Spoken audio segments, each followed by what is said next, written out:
Welcome back, ladies and gentlemen, to Canadian Football Central CFL content for the fans, by the fans. And we got another signing coming right up for the BC Lions as linebacker Adam Konar has re-signed with the Lions on a 2-year deal for the, of course, 2026 and 2027 season. Konar, we're talking about a veteran in the CFL. He played his first season in 2015, played for the Edmonton Eskimos from 2015 through 2018. Then 2019 and 2021 played for the Lions. Went back to Edmonton, this time with under the Elks banner in 2022 and 2023. Played a year for the Stamps in 2024. Played for the Lions last year, and he's going to stick around in BC. He is a national, and noteworthy, he is a hometown boy. He is from Vancouver, British Columbia. Went to school in Calgary, and I believe he had played for the Dinos there. He is kind of consistently in the league being a depth guy, and for the most part. There have been seasons where he has played a larger role, most notably in 2017, as well as 2022 and 2023, in which case he had logged a bit more games, got a bit more starting time in some of those games. Like, for example, in 2022 and 2023, he had started all 18 games for the Edmonton Elks that year. And then in 2023, he had started 17 out of the 18 games they played. And so, this is one of those things where he is a depth national signing who they've gotten more out of him in the past. I almost look at this signing and I just want to, make sure that this is not a bad comparison. Do you know what kind of signing this reminds me of? Adam Konar, for me, reminds me a lot of Shane Gauthier and kind of his role. Shane Gauthier on the Winnipeg Blue Bombers. He's backup middle linebacker, was for Adam Bighill before Tony Jones came around, and now has been for Tony Jones. He was born in Quebec, went to school in Laval, was a national, and is 33, just 1 year older, been around. And if you look at his stats, they are very, very similar to Adam Konar. So this is a good backup linebacker. This is a guy that is going to slide into potential spots when there are injuries. Even sometimes some guys just get roughed up on the play. They just need a couple plays to kind of recoup. This is a guy that's going to go in and be a steady presence there. This is not an inexperienced rookie who's going to go in and maybe be a little bit taken back. This is a guy that knows his playbook, knows his systems, and is able to kind of slide well into that spot. He's kind of being that Swiss Army knife for a lot of teams. Not the biggest knife in the world, not the one that you're always going to bring to everything, but is just kind of a very good fill-in player. And that's not docking him. This is a guy that's made a career out of the CFL, and he's done well. So, that's not any diss. I want to make sure that's clear. And yeah, he'll be sticking around with BC for another 2 years to come. What do you think about this, Rick? Okay, so the whole Adam Konar in Edmonton, let's be honest, anyone that goes to Edmonton can get a starting position. Well, at least at that time. Let's be frank here.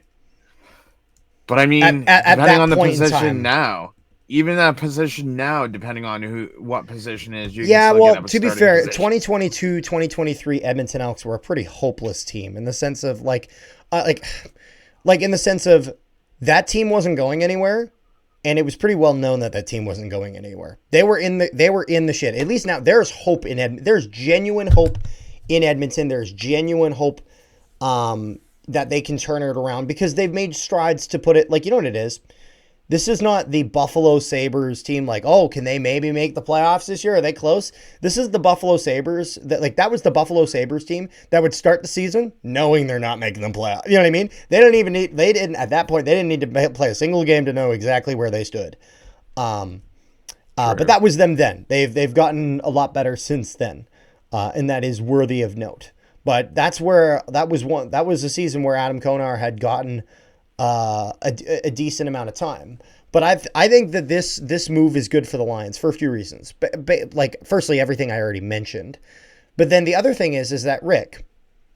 Yes. Do you remember the secondary collapse that we saw with the BC Lions at a portion of this year? Yes. This type of a signing is very important for that reason. In the sense of when there is a pure defensive collapse, sometimes you just need to shake shit up. That's sometimes what you got to do. That's what the Bombers did when Cramdy, who had been playing strong side linebacker the whole season, all of a sudden he's playing fucking safety. And I hadn't seen him there his career in Winnipeg. And they threw him there and, he played fine, played there for a few games, but it was a very random change. You know what I mean? Certain guys were pulled out, certain guys were put in. And it's one of those things where when you have, if a roster, if a starting group of guys ever gets rattled and you need to put a calming presence in, I think he's a calming presence in the sense of I don't think that he's an all-star linebacker like a Micah Alway. He's not. There's a reason Alway's a starter. You know what I mean?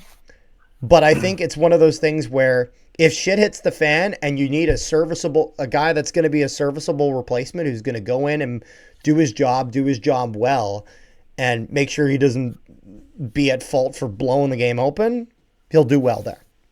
You know how you fix that? How do you fix that, Rick? You sit him down, smack him upside the head, and say, "Smart the F out." There you go. There you go, Rick.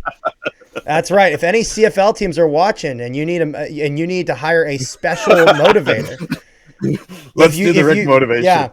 Yeah. Say you're the GM of the Hamilton. Well, actually, there's no GM of the Hamilton Tiger Cats. That's a whole separate video. Say you're the GM of the Hamilton Tiger Cats, and you're like, you know what? This team needs to be motivated. I'm going to hire this guy named Rick to come in and slap everybody and get him motivated. Rick's going to walk into the dressing room and he's going to be like, you guys are playing bad. Stop doing that. Play better. Do the Vince McMahon strut.